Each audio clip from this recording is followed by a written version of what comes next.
Please don't turn it off.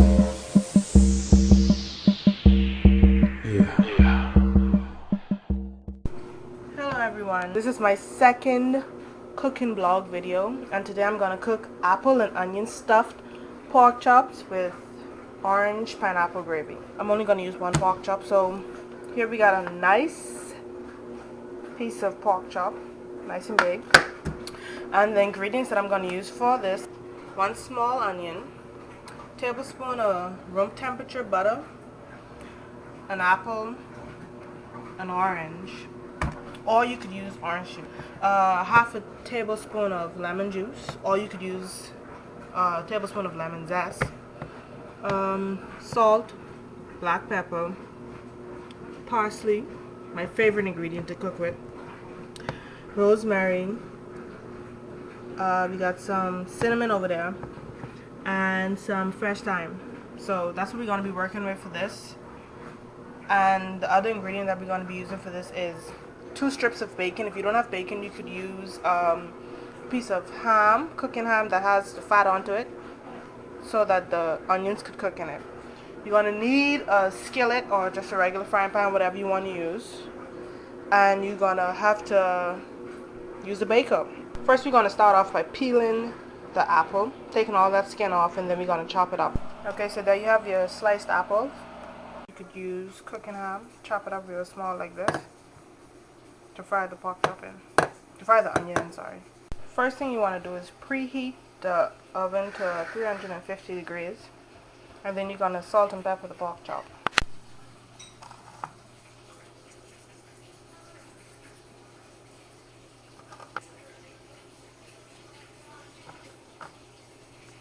You want to make sure that the pan is extremely hot before you add in your ingredients. So here I'm going to add in the bacon or the ham.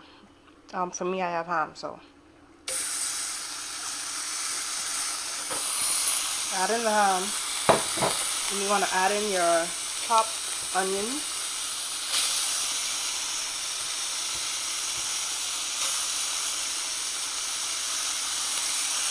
then you want to add in your rosemary and your fresh thyme.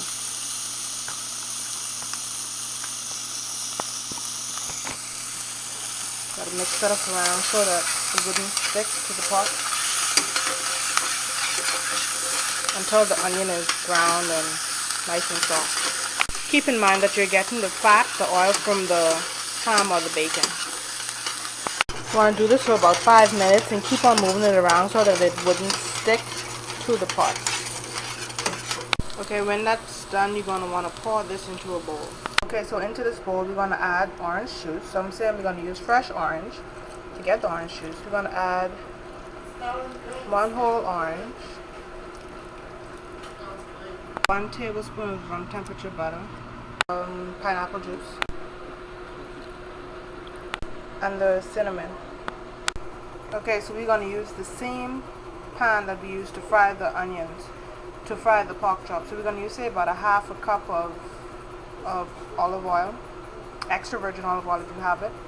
And we're going to first cut the pork chop in a slant direction so that we could stuff it with the apples that we cut up earlier. To cut this, I'm using a fillet knife so that I could cut it good. As you can see, I'm cutting it in half. It looks like a butterfly if you're doing butterfly pork chop. Okay, so now we have cut in the pork chop so that you could stuff it with the apples. So you want to place the apples in between the pork chop like that, because remember we're going to fry this. So we don't want to overstuff it. We just want to put enough so that when it closes, it covers it up. To the top, we're going to add some parsley on both sides. Fry the pork chop for about 4 minutes. I prefer using a glass dish to bake this instead of a pan or iron or whatever you want to call it. So at the bottom of the glass dish, we're going to put in pieces of the apple that may have left over. Okay, so the pork chop is nice and done. We're going to put that on top of the apples that we just add to the bottom of the pan. So don't mind this looking all lumpy and nasty. That's just the butter. And we're going to need all that butter to cook it well. On the top of this, we're going to add, remember that half a tablespoon of lemon juice that we had? We're going to use that to just pour to the top of the pork chop like that. And it's ready to bake. You want to bake this for about, say, 25 to 30 minutes. Saying that we didn't cover this because you don't want to put foil on it to let it sweat too much. You want to keep on going back to the baker every now and again and every few minutes and getting a spoon and put some of the gravy on top of the pork chop so that it wouldn't get dry. Just to make my plate look a bit full, I cooked up a small pot of rice and I shaped it. So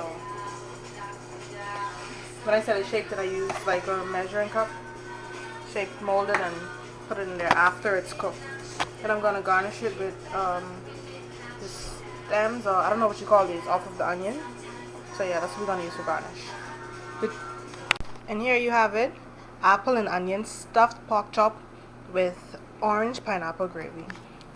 Over here we have the apples and then the rice.